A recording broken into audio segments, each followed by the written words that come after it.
भैरवपुर गांव, जहां सूरज ढलते ही गलियां सुनसान हो जाती थीं। गांव के बाहर एक पुरानी हवेली खड़ी थी।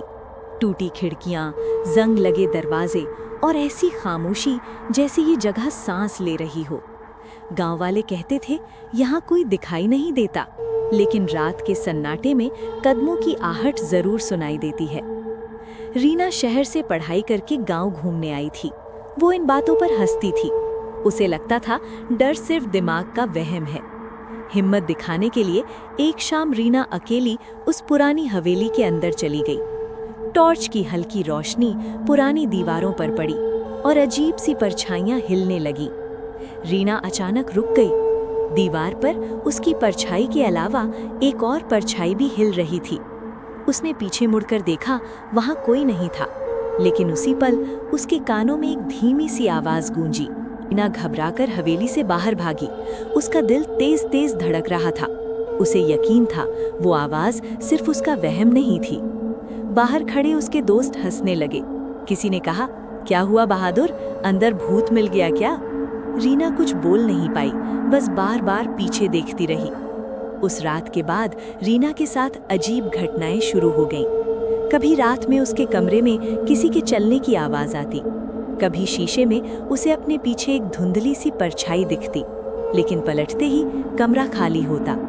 रीना अकेली नहीं थी। गांव का नाई रघु हर रात दुकान बंद करके तालाब के रास्ते घर जाता था। एक रात उसे लगा कोई उसके पीछे पीछे चल रहा है। उसने पलटकर कहा, कौन है वहां? अचानक उसके सामने एक सफेद साया खड़ा हो गया। उसकी आंखें अजीब हरी रोशनी से चमक रही थीं। अगले दिन गांव वालों ने देखा रघु की हालत बहुत खराब थी। उसकी आंखों में डर था और उसका शरीर कांप रहा था। वो बार बार एक ही बात बोल रहा था, आहट, मुझे आहट सुनाई दे रही है। अब पूरे गांव में डर फैल चुका था, क्योंकि ये सिर्फ एक इंसान की कहानी नहीं थी, ये कई लोगों की कहानी बन चुकी थी। उस रात रघु को नींद नहीं आई। जैसे ही उसकी आंख लगी, उसे फिर वही आहट सुनाई दी, कभी आंगन से तो कभी दरवाजे के पास से, जैसे कोई उसे बुला रहा हो।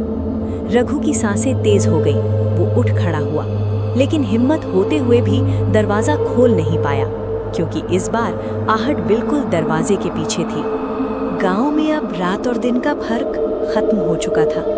लोग सोते नहीं थे, बस इंतजार करते थे कि अगली आहट किसके पीछे आएगी। रघु अब घर से बाहर नहीं निकलता था। उसकी आंखें खुली रहती, लेकिन वो किसी को देखता नहीं था, बस सुनता था। मास्टर अनिरुद्ध ने गांव के बुजुर्गों से बात की। एक बूढ़े ने कांपती आवाज में कहा, ये आहट कोई आज की नहीं है, जब पुरानी हवेली में एक औरत जिंदा दफन हुई थी। रीना का शरीर ठंडा पड़ गया। उसी रात रीना ने पहली बार साफ सुना, धप धप धप, अब तेरा नाम लिया जा चुका है। अगली सुबह रघु गांव के बीच बैठा मिला। उसके होंठ हिल रहे थे। मैंने उसे देख लिया। आहट कोई आवाज नहीं है, वो एक चेतावनी है। उस रात सब हवेली में गए। आहट हर तरफ थी। तहखाने में खून से लिखा था। एक साया उभरा, मेरा दर्द जिंदा है। सब कुछ शांत हो गया।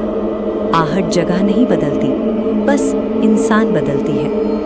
अगर ये कहानी तुम्हें आखिर तक बांध कर रख पाई तो लाइक करना मत भूलना। ऐसी और डरावनी कहानियों के लिए चैनल को सब्सक्राइब करो।